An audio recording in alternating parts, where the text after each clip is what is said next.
spogliati i loro beni perché chiaramente sono ai Savoia e quindi chiaramente là non avevano cittadinanza e qua invece facevano un'opera pubblica. In più i comuni avevano l'obbligo di fare delle classi di insegnamento di insegnare alle giovani.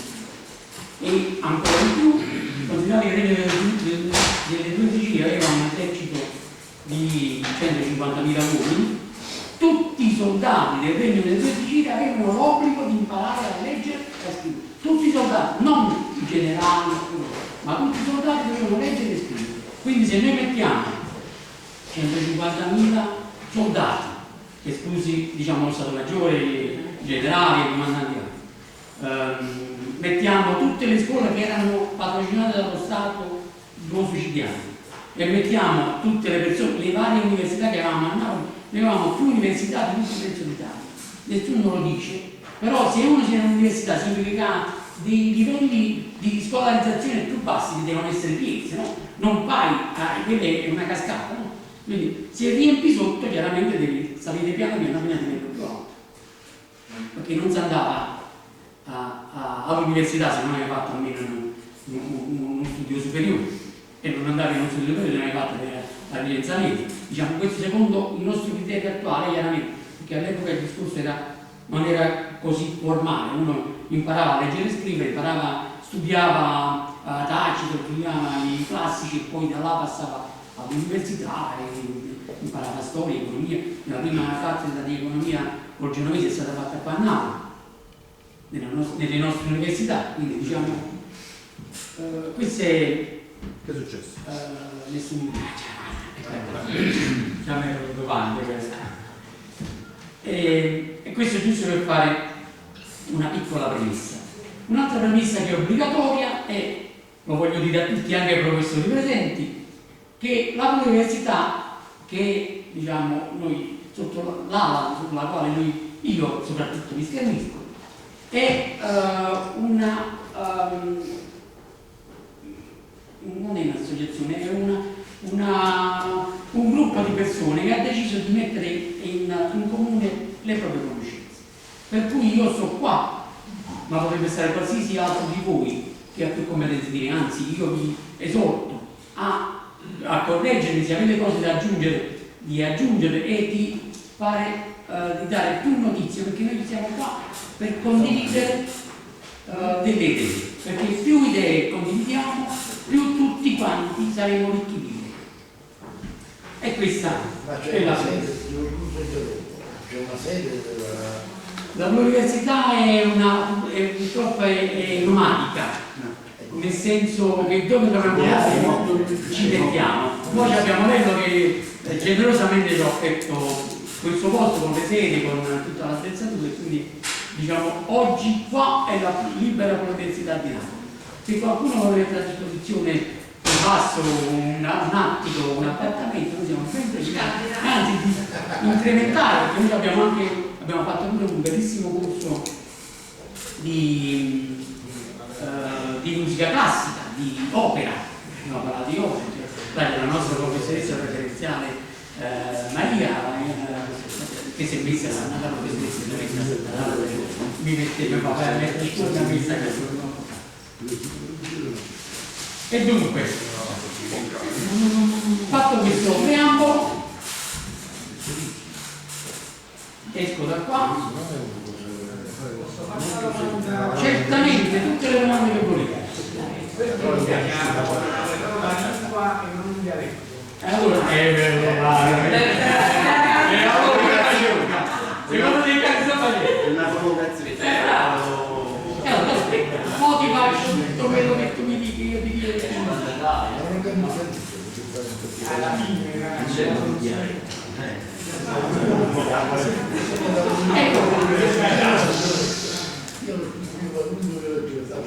Comunque le lettere erano come facevamo noi, le lettere maiuscole 40 anni fa. Dico, le lettere maiuscole, tipo la D, la B, la H, era come scrivevamo noi 50 anni fa in Italia. Ma se voi vedete, allora, dopo la conquista mano militare del Sud Italia da parte dell'esercito piemontese, fu mandato qua a Napoli. Ma si faceva una bella calligrafia, no? Sì, ma si faceva. Allora, l'esempio che la cosa che voglio dire è questa. Mandarono qua a Napoli uno per mettere ordine nella burocrazia napoletana. E questo signore che viene qua, non mi ricordo mo, dovrei andare a vedere nelle lezioni che mi ha fatto del Regno delle Due Sicilie, che è Massimo le diapositive che preparai. Venne qua a Napoli e venne a mettere mano, a mettere ordine nella burocrazia napoletana, alla quale questo, diciamo, non poteva altro che descrivere a Torino e dire che era una burocrazia svizzera. C'era un ordine, una precisione nell'appuntare cose. In più, quello che a me piace moltissimo era che l'orario dei nostri burocrati era dalle 10 alle 4. E chiaramente questo perché potevano sfruttare tutta la possibilità di luce diurna e quindi evitare pure di spendere soldi. Cioè, quindi anche una burocrazia ecologica, contrariamente a quella che abbiamo oggi. Abbiamo avuto tutta la mattina, c'è il computer, la luce, un riscaldamento, quindi queste cose per me. Costo zero. Allora, veniamo a questa domanda che era già prevista in scadenza. Perché io mi ostino, contrariamente a quanti quelli che mi dicono, anche De Falco definisce il napoletano dialetto, anche se lui però, diciamo, lo fa in rapporto a una De Falco e lo parla molto De Falco, quando c'è il libro nel 2010 era ancora 80 anni, mi ha sia ancora vivo, però non mi ricordo. Era un pochino affetto dalla come devo dire, dal modo di dover porre il napoletano. Il napoletano veniva considerato come una lingua inferiore perché la lingua italiana per creare la nazione era la lingua italiana, la nazione italiana. Per cui tutti quelli, anche Benedetto Croce, ha considerato il napoletano un dialetto. Però perché io e perché esorto tutti quanti noi a dire che il napoletano è una lingua e non un dialetto? Prima di tutto perché ci sono delle definizioni. Il dialetto è una lingua, è una parlata che è utilizzata in ambiti geografici ristretti e in comunità ristrette. Per cui il dialetto può essere il dialetto milanese, perché il dialetto milanese lo parlano a Milano città, e forse nemmeno più, perché ormai tutti noi meridionali siamo andati a Milano, ormai il dialetto milanese l'abbiamo completamente eradicato. E quindi la parlano in italiano, il torinese, perché sono comunità di locutori che utilizzano una lingua, una parlata locale, che non è comprensibile anche a 10 km di distanza. Per cui la prima differenza è questa: il dialetto è una lingua, diciamo, locale. La lingua invece ha un respiro più ampio geograficamente, è parlato da una comunità di locutori più ampia ed è caratteristica di una nazione. Ecco perché, diciamo, tu mi dirai, ma noi un napoletano parliamo sulla Napoli. E io ti dico che questo non è vero.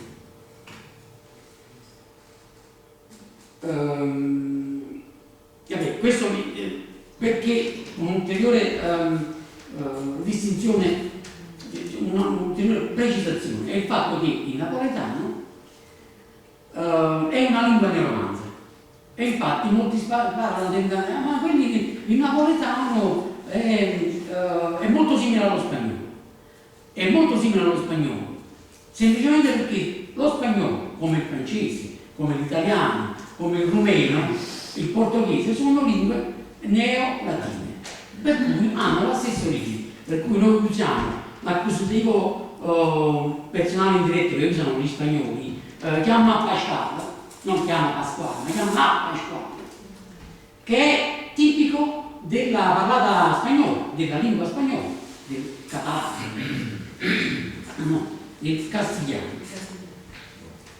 Guarda, pure come del castigliano, quindi C'è questo discorso per la quale noi andiamo a distinguere, è che noi non deriviamo né dall'italiano né dallo spagnolo, ma abbiamo la stessa comune origine che è la lingua latina. Ma per la dominazione. Prego? Per la dominazione. Perché siamo stati dominati dagli spagnoli. No, qui dice per Non è che noi abbiamo inglobato tutte le direzioni, tutti i popoli che sono passati da noi abbiamo sempre preso qualcosa e l'abbiamo elaborato. C'è un bellissimo libro che io vi consiglio di leggere, che ha scritto Angelo Forgione, si chiama Made in Naples. Made in Naples. Ha scritto Angelo Forgione, che è un ragazzo sì, che parla di tutte come Napoli ha civilizzato il mondo. Perché da Napoli sono partite delle mode che poi hanno influenzato tutto il resto d'Europa, se non tutto il mondo. Una per tutte, l'opera buffa, che è partita da Napoli, della famosa scuola musicale napoletana, che affonda ormai 500 anni che noi facciamo musica a Napoli. Se quando vogliamo considerare la musica parte con il filo da dire, a parte che noi stiamo cominciando ad evolvere anche nel là che fanno, non mi ricordo come si chiama. Il rap, bravo. Siamo all'avanguardia. Noi siamo pure all'avanguardia, naturalmente. Quindi diciamo, abbiamo tutte queste belle cose che possiamo mangiare. Quindi il napoletano che ha origini come tutte le altre lingue delle romanze del latino, che tra l'altro voglio dire una piccola cosa, i romani a noi non ci hanno mai conquistato. Noi eravamo una colonia romana per federazione e non per conquiste come hanno fatto invece gli Isamiti, come hanno fatto invece con tutte le altre popolazioni italiche.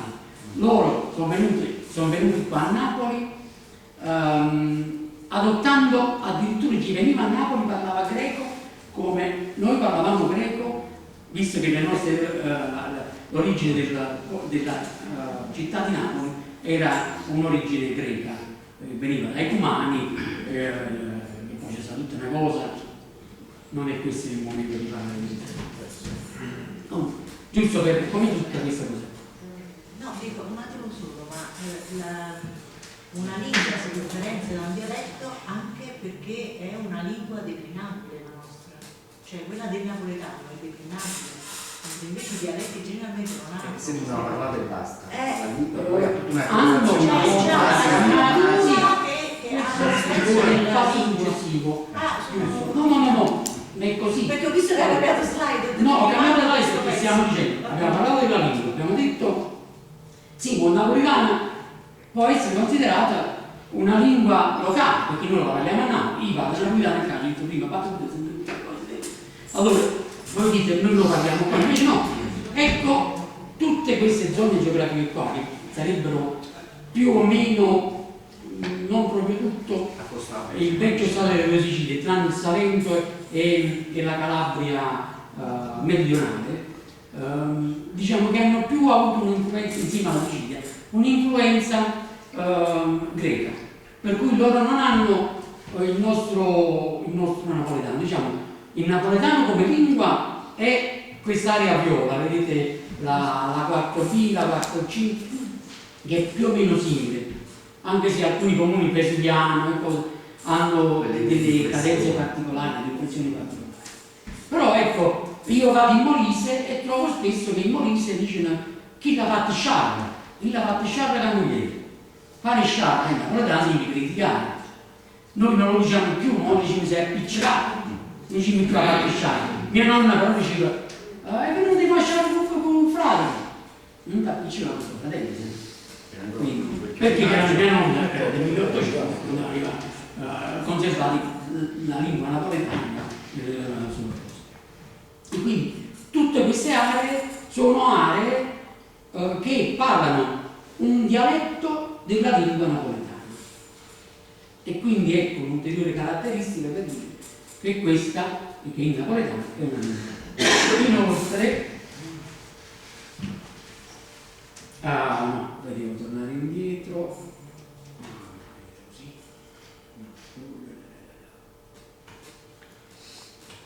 scusatemi,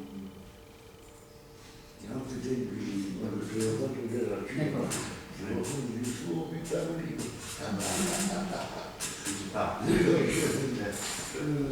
dove stavo qua l'abbiamo fatto, ecco qua. L'UNESCO, che sapete benissimo che cos'è l'UNESCO, non vi spiegherei.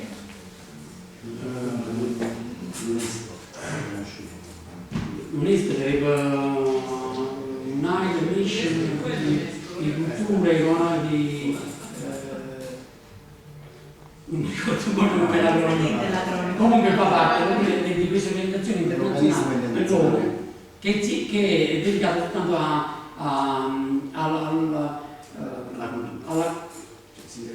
della cultura, diciamo, si occupa della cultura, della protezione dei beni culturali e dei patrimoni materiali e immateriali dell'umanità.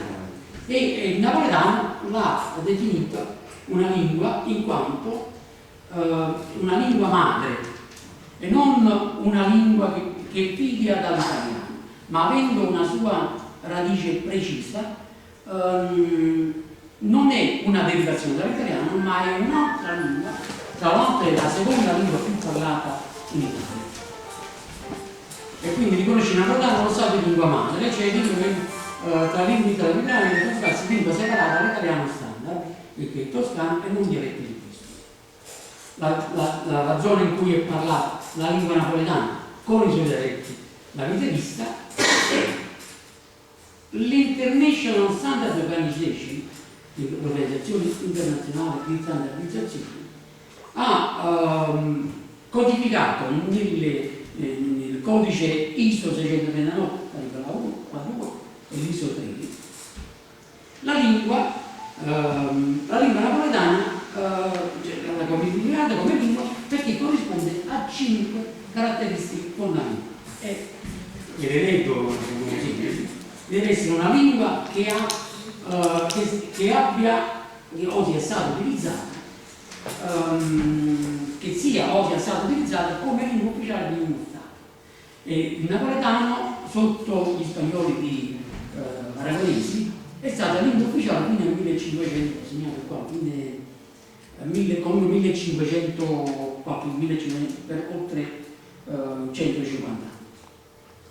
Dopodiché fu adottato anche qua nel Regno di Napoli, fu adottato il toscano come lingua ufficiale, perché si tendeva sempre a cercare di questo famoso stivale doveva diventare unico come potenza, perché comunque rispetto agli altri stati-nazione, Francia, Spagna, quindi avevano avuto la possibilità di aggregarsi. Chiaramente noi eravamo sempre il vaso di coccio, come dicevano, tra i vasi di ferro, quindi tutti quanti venivano qua a prendere un pezzo, diciamo, del giardino d'Europa in Italia. È rimasta qualche tempo fa, era poi diventata il calcestruzzo d'Europa, perché noi siamo Giardini della Prima. sia conosciuta come lingua letteraria. Chiaramente la lingua letteraria ha una sua grammatica, anche se devo dire il fatto che sia declinabile in genere. Questa proposta che vi faccio stasera di lingua napoletana la faccio non perché noi abbiamo qualcuno che ha codificato una grammatica, ma perché prendiamo la grammatica dagli esempi delle persone che hanno fatto prima di noi, da Basile, da Cortesi, che sono i primi che hanno scritto ufficialmente in lingua napoletana, e da ora abbiamo imparato, diciamo delle regole che applichiamo, e che chiaramente l'idea sarebbe di creare un'accademia, tipo l'Accademia della Giusta, che stabilisce delle regole che nessuno ci ha dato, ma che noi adottiamo perché, per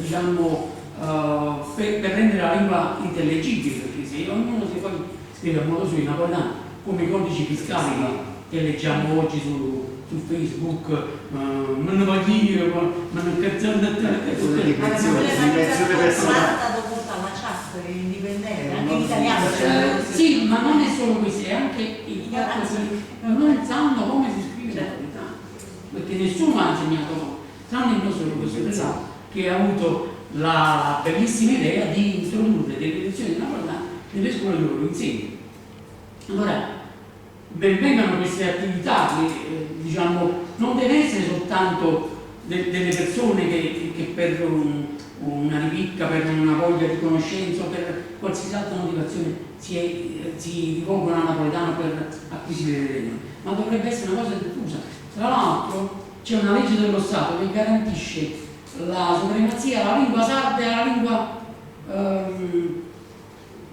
dell'ordinaria di friulana, la friulana, che noi garantiamo il sardo e il friulano, che non me ne vogliono né sardi né friulani, non me ne voglio dire, ma nessuna canzone o solo mia, l'Armata Russa non ha mai cantato solo mia, o ha cantato così,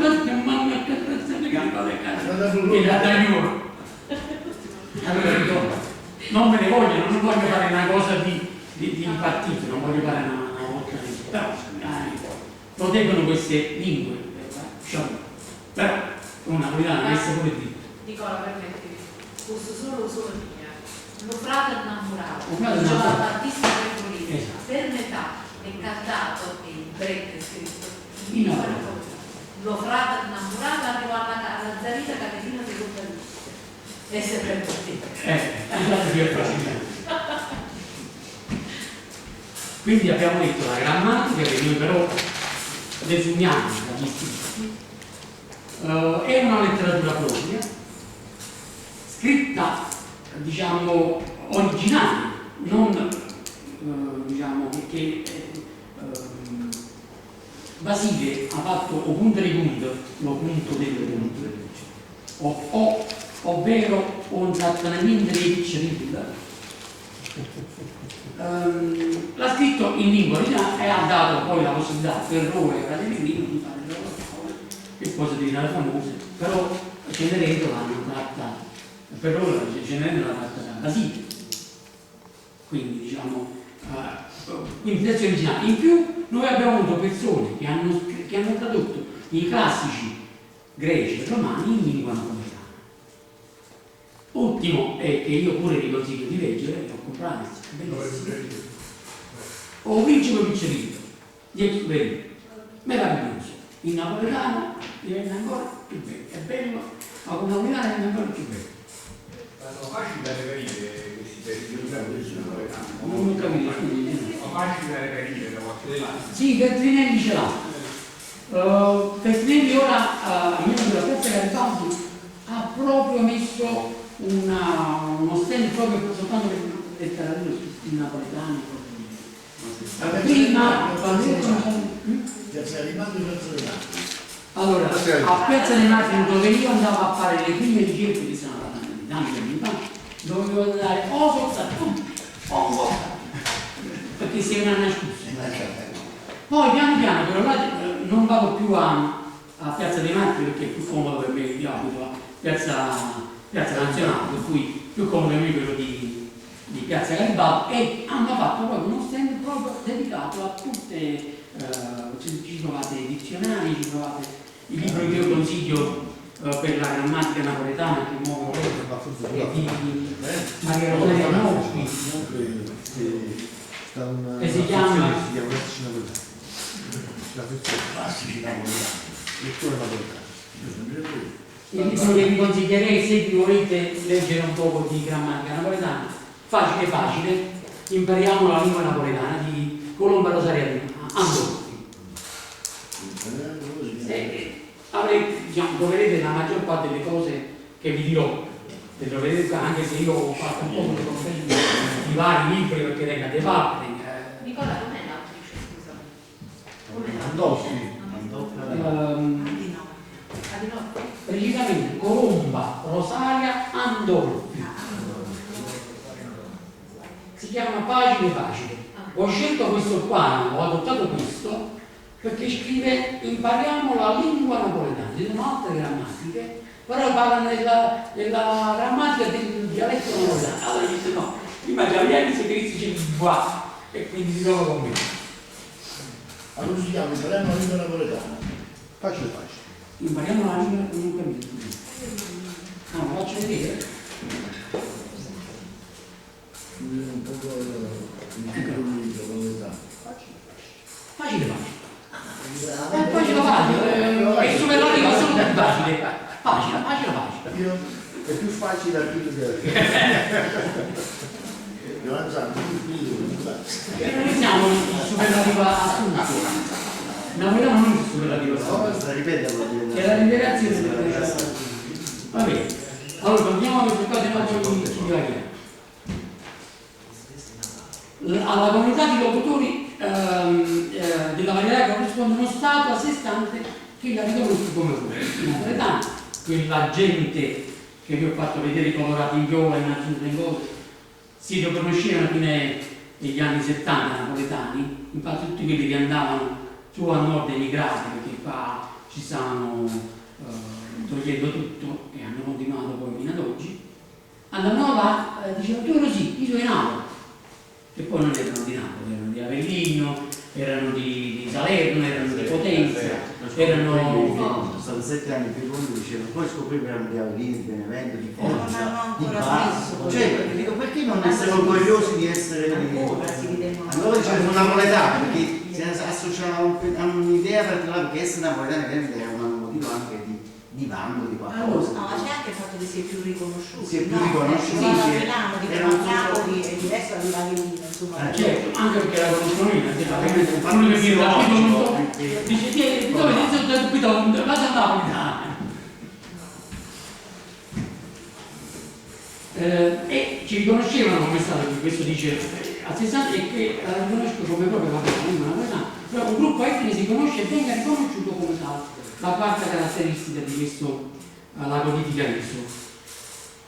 Noi ci riconosciamo napoletani, quelle persone là si riconoscevano napoletani e ci riconoscono napoletani quando dicono lavati tipo lavali col fuoco, perché si capiscono che noi siamo napoletani, sanno che noi siamo forti, quindi c'è bisogno della lava. E poi rimane che la menzionata di essere stato definito. Facciamo vedere Ma ragazzi, vogliamo parlare di Nacaneghe e poi perché hanno prestigio presso i locutori e o presso altri. Il prestigio dei napoletani, io devo dire, vado all'estero, ultimamente non ho molto prestigio come napoletano, però devo dire che le persone di cultura apprezzano i napoletani. Chi non ha cultura il napoletano non lo apprezza perché legge il giornale e legge che a Napoli si spara, si ammazza, anche se su Facebook sta girando un articolo di un giornalista che rivedendo un pochino i cliché ha detto io sono andato su Facebook, no, su internet, ho digitato Napoli Pizza Napoli Pizza e sono usciti 2 milioni di voci, Napoli Pizza 2 milioni di voci. Poi c'è scritto Napoli Malavita e sono usciti 600.000, no 2 milioni, 20 milioni e sono usciti 600.000 invece Napoli Malavita, quindi che è più rappresentato come Napoli Pizza che non Napoli Malavita. Però noi, qualsiasi cosa succede a Napoli è diverso. La spazzatura che noi avevamo a Napoli è stato un caso planetario.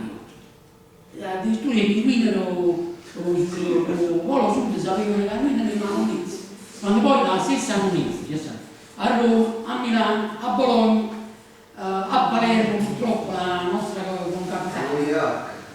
Dove? A New York. A New York. Sì. Cioè, però là non fa notizia. Se una cosa succede a Napoli, immediatamente diventa una notizia planetaria che tutti quanti vedono. E direi che con questo abbiamo finito la prima, ci va che ancora questa, mi ha di 15 minuti. Perché l'area geografica del napoletano non corrisponde perfettamente al regno delle due Sicilie? Cioè la Sicilia c'è sta. No, c'è una parte La Sicilia è fuori. Allora, No, allora questo pezzo qua di sopra, questo qua, già non è il regno delle Sicilie. vabbè, il regno Borbone, il regno del... Perché qua del c'è Palazzo. Tronto e nel confine di Stato il Tronto. Ah. E questo è l'Abruzzo, finisce l'Abruzzo e iniziano le Marche. Le mani. Quindi questo pezzo qua, anzi, è oltre, questi qua parlano napoletano, il loro napoletano è L'1A che sarebbe il napoletano marchigiano, meridionale. E chiaramente non è che parla quello era il papato, no? Sì, era appunto, però chiaramente c'era l'influenza. Considerate che tutto questo regno qua, questa zona qua, vedete, c'è anche una parte del Lazio oggi, ma questo era è il confine fino a Terracina, perché Gaeta è stata una famosa roccaforte nella quale abbiamo resistito fino a febbraio del 1861, nonostante che sparassero i cannoni rigati, e quindi vabbè, questa è un'altra storia. Perché io sono perché? E poi queste qua non parlano napoletano perché, come ho detto prima, c'era l'influenza greca che è rimasta e quindi chiaramente hanno sviluppato una loro lingua. C'è stata in Sicilia in particolare, c'è stata un'influenza Spagnola, araba.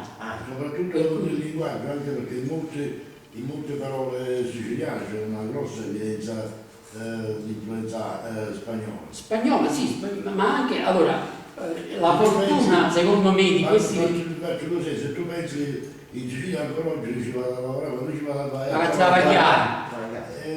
Francese. Allora non mi ha affaticato. Questo è un'altra cosa. Vabbè, no, per l'influenza della Sicilia. Diciamo influenzata. Ok, allora usciamo da questo qua e passiamo alla seconda serie. Vocali e consonanti. Questa è la cosa bella che dobbiamo cominciare a vedere.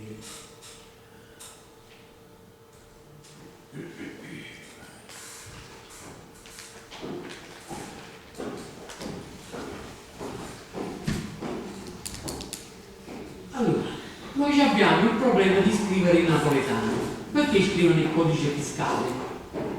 Perché non sanno che il napoletano ha delle vocali che sono toniche o atone e che vengono caratterizzate dalla giusta sottolineatura della loro di essere pronunciati dagli accenti acustici o greci. Quindi noi abbiamo degli accenti che sottolineano se uno si chiama Salvatore o se si chiama Antonio, perché ci sta Totò e Totò, Totò e Salvatore e Totò e Antonio. Allora, però anche una buona dizione italiana c'ha gli accenti acuti e ottusi. Sì, certamente. Che non è usato perché non ha bisogno di rappresentare l'italiano, perché più o meno l'italiano ha diciamo la rappresentazione, lo scritto dell'italiano non ha lo schwa che abbiamo noi, che sarebbe lo schwa in linguistica rappresenta la scrittura di una vocale ma non la pronuncia, viene detta in linguistica schwa perché diciamo una caratteristica del napoletano. L'italiano non ha tutte le vocali si pronunciano e non hanno aperto o chiuso, e sappiamo bene se si dice solo oppure diciamo facciamo proprio degli errori per questo probabilmente. sì, vabbè, c'è chi dice chi fa degli errori nel parlare ma non capisce, tu dici la Nutella o la Nutella. Molti dicono Nutella perché pensano di essere più chic, perché la F è più e più snodo. Invece mi dice Nutella, non è che è Nutella. Però non andiamo a mettere l'accento grave sulla E, è retorica, è una cosa. Ma il napoletano sì, però. Il napoletano non ha mezzo. Sì, infatti Io questo sto dicendo. Dovremmo mettere, allora ci sono alcune vocali, allora, noi come l'italiano abbiamo 5 vocali, in più noi aggiungiamo la I lunga, che però in alcuni casi è una consonante. Ve lo dirò strada facendo, quindi che hanno lo stesso suono come in italiano. E abbiamo in più le vocali toniche, cioè in più definiamo queste vocali, alcune toniche e altre no. Quindi le vocali andranno sempre scandite, non soltanto quando a fine parola, per esempio caffè con mo o comunque la questa vita, no? Ma anche quando sono i corpi di una parola, per esempio fontana, in questo caso abbiamo visto l'accento perché andrebbe scritto fontana, seggia, balcone, o quando si tratta di monotriplo, quindi sì, no, non già, vicino no, o sì, diciamo sì e no. Ma sono toniche a inizio di parola, air, anil, boat e cose. Le vocali se il tonico possa avere un suono aperto o chiuso, come dicevo prima, e questo va caratterizzato con i vari accenti, acuto o grave. Quindi chiuso se è acuto e grave se è aperto. La O ha un suono stretto in tutto un O, per esempio mariuolo o sporco.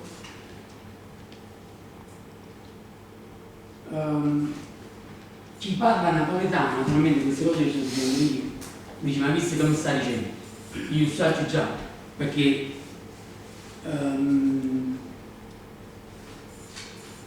alleramento, io dico alleramento, non dico alleramento, oppure dico mo, non dico mo. Per esempio questa è una caratteristica per stabilire tra mo e mo, chi è napoletano cittadino e chi è napoletano della provincia. E la provincia, la maggior parte dice muove, non dice muove, quindi l'accento acuto invece dell'accento grave. Un'altra cosa che volevo dire, non me la ricordo, però non mi verrà. Quindi alleramento, il suono generale tutto l'indirizzo. Va anche l'accento acuto nell'infinità popolata dei verbi cari, provare, vari. Sto dicendo vari e non vari, perché questa è un'altra delle caratteristiche, ne parleremo in seguito più avanti. Questi sono tutti monosillabi che hanno questa è chiusa. Lo stesso per stienda, pazienda, pertenessa, pastiere, cannoniere, solitiere è anche un modo di dire scapolo, oltre che solitario, il è solitiero, mi viene insulato.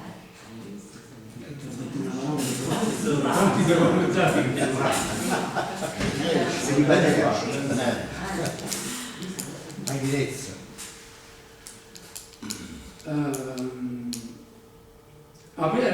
Anche se questione delle prime parole devono risultare sempre scritte. Allora, come dicevamo, tutte le lettere vanno scritte, anche di sembrare, anche a costo di sembrare avere mesi. Perché quando io vi ho detto prima o punto dei punti, si scrive lo punto dei punti. E se andate ad Avellino diranno dei punti. Perché loro, un'altra caratteristica di una lingua, è quella là che è in continua evoluzione. Perché noi abbiamo che il Molise dicono ancora sciarra o dicono ancora sono tanti, stracco per esempio, stracco significa stanco. Noi non siamo più stanchi. Diciamo siamo noi diciamo che siamo un po' più meno giovani, diciamo mi sento stracco, oppure lo capiamo mi sento stracco. Se una persona anziana dice sono proprio stanco, tu capisci che ha detto sono stanco, però chiaramente io ho un pochino di ritegno a dire ma sento stracco vicino a un ragazzo, un giovane, oppure a panna porta. A panna porta. A panna ti devi sostituire. Perché tu vuoi fare che non sa essere giusto. A panna porta. Un ragazzo di oggi, quando sente a panna porta, se pensi che tu allora ci puoi mettere un cuore coppo che ti dice che appannare il vetro significa renderlo non trasparente, quindi voglio fare la cosa. Appannare è italiano e quindi questo è un termine che noi diciamo come napoletani hanno un senso completamente diverso.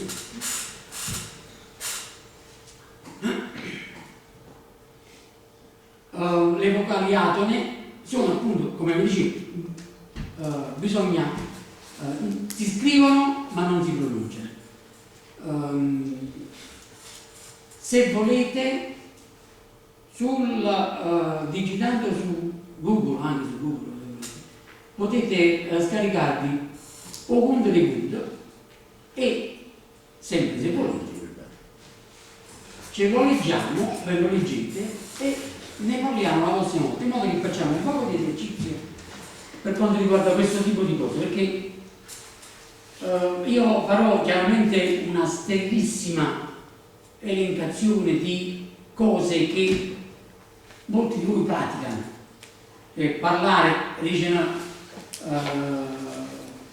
che ne so, un termine, io quando sto in un locale di napoletano mi scordo tutte le parole napoletane e quindi non riesco a fare dei Invece per un corso di napoletano. No, voglio dire, è piacevole fare questo corso di napoletano. No, è una cosa meravigliosa perché uno parla di napoletano, però ci sono delle cose per le quali non vorrei farvi dei esempi, non ce l'ho, lo devo leggere perché Cerasa, eccolo qua. Allora, c'è scritto Cerasa, o ci dice accurato in questo caso. Io non leggo la E, non dico c'è, dico Cerasa. E quindi la E va scritta ma non va pronunciata, questo è lo schwa che vi dicevo prima. L'errore è quello di voler scrivere così come si pronuncia. Esatto, Cerasa. E poi diventa... Questa è una regola o Sì. no? Il fatto che si scriva e non si legga ha una regola? C'è una regola linguistica per questo schwa che fa proprio parte di una delle considerazioni che utilizza la linguistica, cioè il fatto di avere delle vocali che non la linguistica questa qua si rifà alla lingua ebraica e da là che nasce questa considerazione come Sibolet e Shibolet è un modo che viene stato adottato in linguistica, che è una caratteristica che va a individuare la difficoltà di determinate etnie a pronunciare determinate consonanti, lettere, quello che sia. Tipo per esempio, durante i vestri siciliani, nella rivolta dei palermitani contro gli occupanti angioini francesi, per distinguere i francesi dagli autoctoni, quindi dai palermitani, mostravano i cicili. I cicili, noi riusciamo a utilizzare i cicili. I francesi non riescono ad avere questo tipo di pronuncia, per cui venivano tutti quelli che non devono. Io ho avuto la fortuna di fare qualche lezione di napoletano al direttore della Sanofi, attore annunziato, il quale è un francese, e io proprio così, invece di dimostrare lo scivolone, e dissi: guarda, questi che sono? Poi Cisci. E lui no, invece di leggere Cicili, e lui disse: questi sono gli Scicili. No, allora io in questo caso, se fossi stato un palermitano deve essere siciliano, l'avrei ucciso, perché tu hai pronunciato male quello che io chiamerei Cicere e tu hai detto Scicili. Per cui questo è lo scicolo. Ma nel senso di ceci, scusa. Ceci, i Siciliani, la siciliani di Cicili. Ha questa difficoltà di alcune popolazioni di non avere la possibilità di adottare proprio completamente. Solo una cosa, la regola è che si deve scrivere perché non esistono le vocali tutte, esistono le vocali serie, cioè il suono è indistinto, quindi la F, è indistinto, ma non è che non c'è. Quindi è un errore non segnare la vocale per la semplice ragione che c'è, come c'è nelle finali delle parole francesi. Come tutti, quando diciamo tutti con la consonante. Scusa, ma ho notato in molte parole, quando lui dice Masra, quando lui dice Mamma, vedo un particolare, praticamente prima della E capita sempre una consonante per annullare quella E. C'era Sì, perché se inizi di vocale, inizi di parola devi cominciare dopo. Nel contesto La della parola poetica. non si pone, e di fatto. che a una fine è così. Una sillaba. Esatto,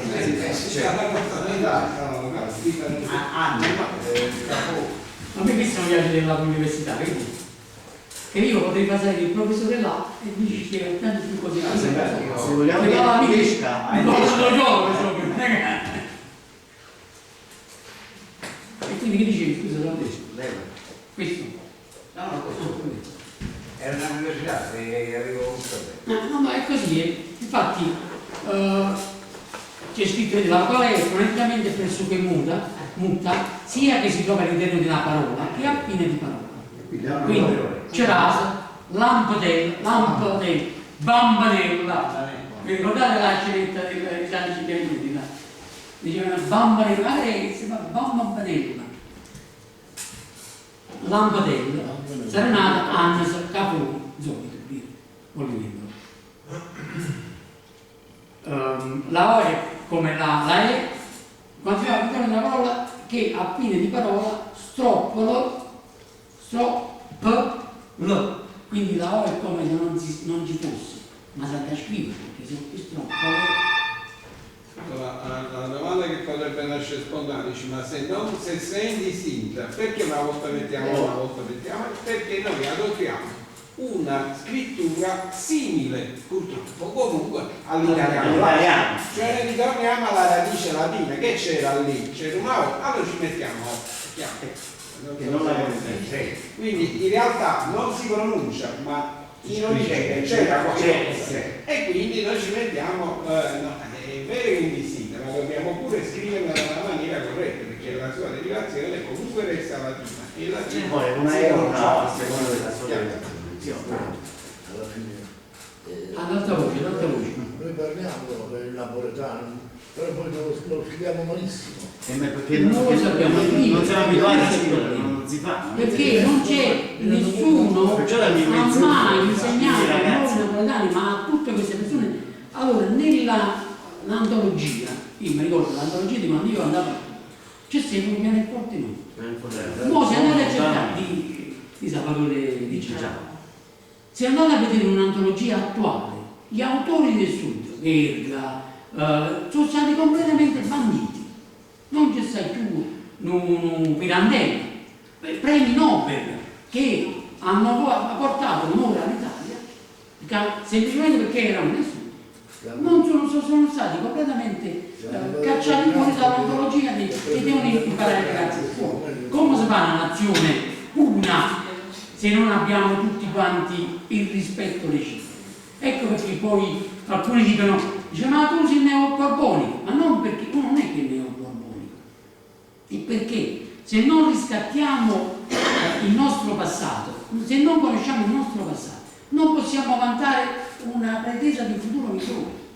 Questo è il discorso, perché pensiamo sempre che il popolo meridionale, io ricordo che leggevo la Campania è prevalentemente agricolo.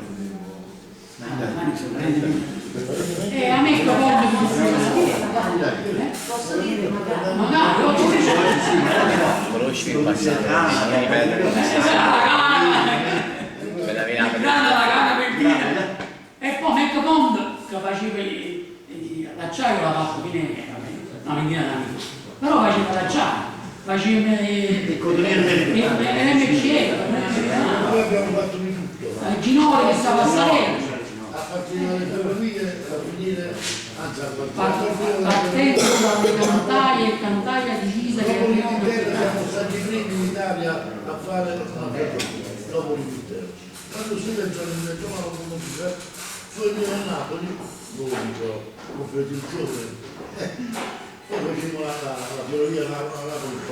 era Baiar una convenzione che fece Ferdinando II di Borbone con l'ingegnere Baiar Bravo. Baiar non c'è un cognome Vai là. Baiar Appaiati. Allora vai a dire, va E bene. non dimentichiamo nemmeno il teatro di San Carlo, che è il primo teatro d'Europa, il più vecchio, il più bello e il più grande. E quando ci entrò che non lo so, lo faceva standare. Ah, sì, E noi siamo un popolo trascurato. e perciò diciamo, allora, noi ci hanno detto che noi del sud eravamo tutti sporchi e cattivi. Talmente delle volte che ci hanno detto che noi ci siamo convinti. E i genitori dicevano vicino ai ragazzi che parlavano napoletano, i bambini, parla bene. Questo è il problema. Parla bene, ma adesso parla napoletano. No, parla bene, sì, parla in italiano. Correggiti perché io parlo in italiano.